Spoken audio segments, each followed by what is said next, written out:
नमस्कार मित्रांनो, मी अनोर मोहिते। अण्णा हजारे यांना एक बॅनर लावून त्यांना चांगलं ट्रोल करण्यात आलंय आणि नक्की काय म्हणण्यात आलंय आणि नक्की अण्णा हजारेंनी त्याच्यावरती काय प्रतिक्रिया दिली सर्व काही जाणून घेणार आहोत आजच्या व्हिडिओमध्ये।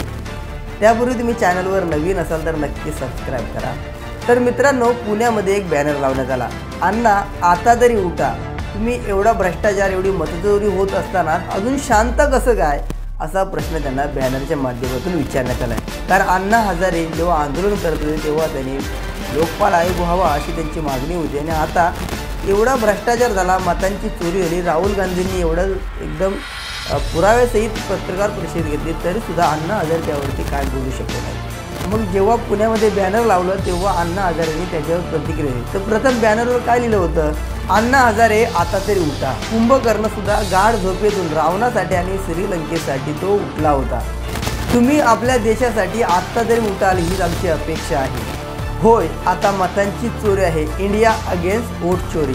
देशात मतांची चोरी होत असताना, देशात भ्रष्टाचार होत असताना, देशात हुकुमशाही माजलेली असताना सुद्धा अण्णा तुमच्यासारख्या ज्येष्ठ गांधीवादी समाजसेवक अजून शांत कसा, अशा आशयाचं बॅनर यावेळी लावलं होतं। त्यावरती अण्णा हजारे यांनी प्रतिक्रिया देताना नाराजी व्यक्त केली आणि सांगितलं त्यांनी, भ्रष्टाचार होऊ नये यासाठी मी कायदे आणले, म्हणजे देशाला माहितीचा अधिकार हा कायदा आणावा लागला। माहितीचा अधिकार आल्याने खूप साऱ्या ठिकाणी भ्रष्टाचार जो होत होता तो कुठेतरी कमी झाला, लोकांना त्याची माहिती मिळू लागली।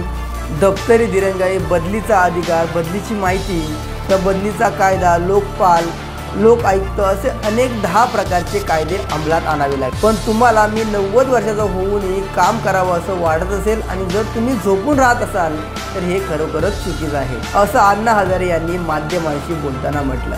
तर अण्णा हजारे ज्यावेळी आंदोलन करत होते त्यावेळी आणि आता त्यांचं वय खरोखरच खूप तफावत आहे, तरीसुद्धा त्यांनी आपली प्रतिक्रिया देणं गरजेचं होतं, कारण त्यांनी भ्रष्टाचार होऊ नये देशामध्ये असं सांगितलं होतं। मग आता अण्णा हजारेंनी आपली प्रतिक्रिया एवढी मतचोरी होत असताना का दिली नाही असा प्रश्न समाज माध्यमांवर विचारला जातोय। त्याच पद्धतीने या बॅनरवर सुद्धा अण्णा हजारे यांच्या या शांत मौनवरती प्रश्न विचारण्यात आलेत। तर तुमचं मत नक्की कमेंट करा।